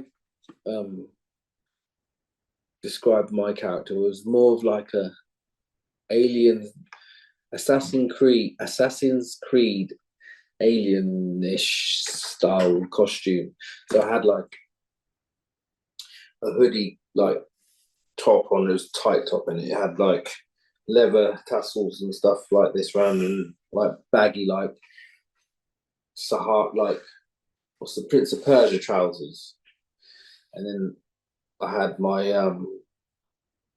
the hood down low, and then I had this sword. The sword was so sick. Tried to steal it, but can't do it. So I was like they called me the assassin. So I was just there, like when we was doing the scene. I think it was a scene where they had like different aliens around, and then you drink the ooze. So in that scene, that battle scene, I was just there, I had free reign just to kill everyone. I was just making up fight scenes, sword fight scenes with just anyone. I'll do one of you. I'll kill you. Just went through killing everybody.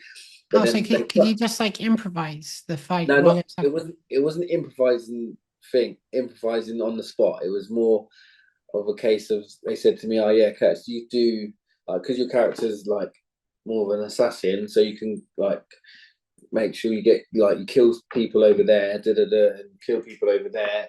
And so then you go up to someone and say, look, let's quickly make up a like 10-beat hit combination. So I'll kill you, then I'll go and move to the other person. So, but then most of the stuff that we did, again, they didn't put it in the film. So I remember they did this bit in that scene where like, they made like a massive dust bomb, so you couldn't see nothing. And then I was going through the dust bomb, like striking people down. And then, but it looked sick, but they didn't put it in. I was fuming because I was in the dust bomb for like good 2-3 hours, like coughing and all like blowing my nose, and all my nose was all black and that, my eyes was all black, my ears was all black, everything was just like it was worth it, but I didn't get to see it. And and no one's got the footage apart from Marvel. And I was like, yeah. So that was a good film. That was a good job because I made a lot of good friends, and it was a lot of prosthetics and a lot of cool people, and even the extras are cool. Have you seen that one? Did you like that? Yeah, it's good. Yeah, good. Yeah, the story was meant to be good, but it was like the whole like world and being in there. And they spent a lot of money on the CGI, which is good. Well, it's not good, but they could have spent more on the stunts. It reminded me a bit of Star Wars. So, you watch films sometimes when they're set in the future or they're set in space or something, but the environment that they're in doesn't seem like a fully realized, thought out place. Like in Back to the Future 2, where you feel like you're in the future and you know what the food looks like in the diner and you know what's on at the cinema and you just understand what it must be like for people to live there. You kind of get that sense in Quantumania as well. Yeah. It felt like that as well. And it felt real like that because it was very, very detailed to like to the individual, like even the food that they brought out, and that when they made like the set pieces of the food, and like you had like little jellyfish like looking stuff, and then like the drinks obviously was just like drink with like food coloring. It's like luminous stuff like glue up in the dark, and it was really cool. And then even down to the forks, like there was like different shapes and stuff. It was funny. It was good. I love it when they put that level of detail into things. Yeah. That's when like it's a proper film, because it's really, the attention to detail is like really high, to the costumes and like to the makeup, and that makes some of the people that was like had like heavy makeup was in the chair for like 5-6 hours, like every day for 3 to 4 months. But that's what we do, and we're entertainers, so we have to take what comes with it if you want to get paid. Yeah, definitely. Because I enjoy it. I just embrace the whole thing. Like me, I'm just sat here catching jokes, got my headphones on, or even like on Deadpool. Every morning when we go to hair and makeup, I'd come with my speaker and I'd be the DJ for 2 hours, just listening, and everyone would be dancing and just catching the vibe, which is good. Yeah, I remember when I was on the set, I went into one of the trailers that just had like orange squash and like some food in there and stuff. Yeah, we get fed well. Craft. Well, the thing is, you can like go off the rails, because sometimes they used to have like, so you get your food in the morning, whatever, and then like 8 o'clock or whatever, then Craft would open, which you can get like coffees, chocolates, and then like snacks and whatever. Then the snack bit would be like just like a tuck shop of sweets and just all kinds of stuff. But they've changed it now, so it's more healthy stuff. So before you could go to work one more size, and then you finish your job and you'd be in a completely different size because you just kept on eating Craft. You've been at Craft all day, and then like for dinner they'd have like loads of different cakes and desserts going on. So you got to be careful, like not to indulge in. It's easy to indulge in those type of foods because it's just there, and you can take as much as you want. Yeah. But you got to just have a balance. Exactly. Thing. And so, speaking of films with amazing forks and luminescent drinks, Fast and Furious 10. Yeah, it was good. It wasn't really much. I got called into to take over someone else's role, but I think it was in what part was it? Where I think what's the guy's name? Vin Diesel, Aquaman guy. Jason Momoa. Yeah, Jason Momoa came through in his car, and then there was a fight with John. What's his name? The wrestler man, the other wrestler man. Dwayne Johnson. Not John that guy, Cena? the other one. John Cena. And then like some guy got flipped on top of a car, so I had to overtake his role. But then again, then something when it came down to the edit, they put him back in there. So I don't know. It wasn't really much on that one. Again, it was just like you get called in to do like a week, 2 weeks. Yeah. You still get credited for it. That's the thing I like about it. You still get your dues. Yeah, that's good. Because you worked on the production. Yeah. So you still got your payslip to show, or your call sheet to show that you've been on it. So you're there. If you didn't get called, then obviously probably someone else will get called, but you're still part of the team. Yeah, exactly. Part of the helping to get the final result. Doesn't matter how long you was on it for, if you was on it for a day or if you was on it for the whole run. So yeah, it takes every single person, right? exactly that. You also were in Mission Impossible Dead Reckoning Part 1. Yeah, this is the one they're waiting for the Most next recent one, yeah. Yeah, so I was in that there again. We did. I think there's a scene where Tom Cruise was getting interrogated by someone, or was going through like Interpol or whatever, and I was in there in crowd safety in that one. So again, some of them I did like major bits, and some of them I just did like help being in there, generic stunts, safety stunts. Can you tell me, do you prefer, having worked on all three, as a character, do you prefer James Bond, Jason Bourne, or Ethan Hunt? That's a hard one. I'd probably say James Bond because that was my first film, and that's dear to my heart, I think, because it's for character wise, I'd probably say James Bond because he's more cool with it, I reckon, rather than Jason Bourne's all right, but I'd probably say Jason Bourne. I'd probably say James Bond, Ethan, and then Jason Bourne. Yeah, first, second, third. And have you got a favourite James Bond? My one, yeah, Casino Royale. That's the best because it was iconic, and it again, like I was speaking to Gary Powell the other day, and he said that there's one James Bond that did an iconic stunt, which was the ski jumping off the thing, and then the next iconic one would have been Casino Royale with the opening scene of parkour. So to have worked on the iconic James Bond was good. So, and hopefully, if we can do it again when they come with another one, if he gets a call, we'll try and top it. But it's going to be very hard. But we'll see. Nice. I'm sure he'll come back. Hopefully. With an arm missing.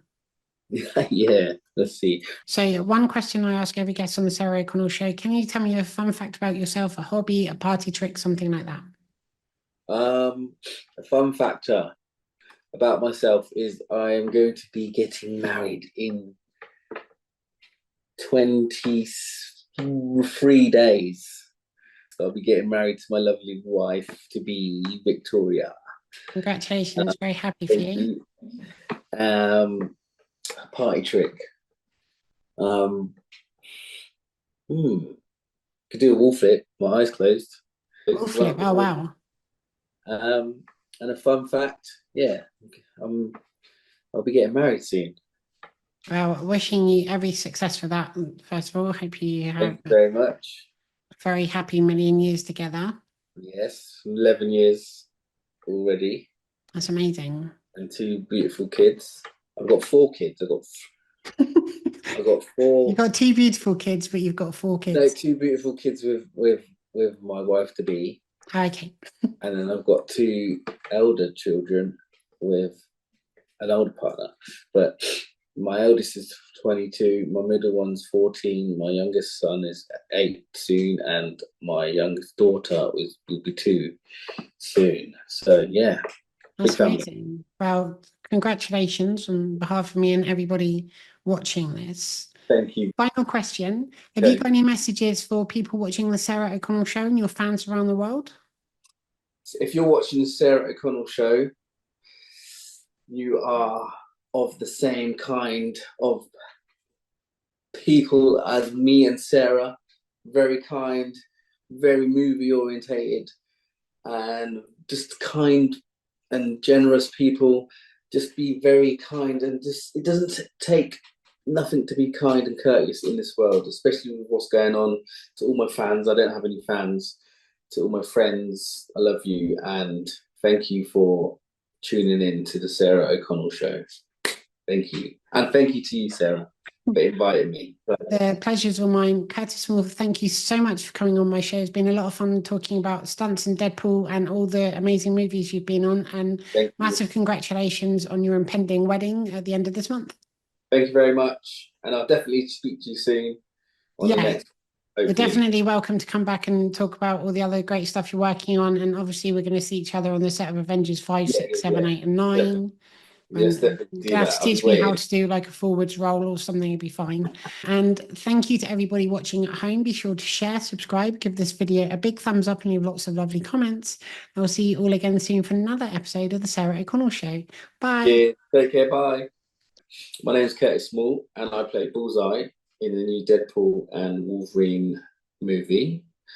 Please subscribe to the Sarah O'Connell Show to never miss an episode, just like I never miss my targets.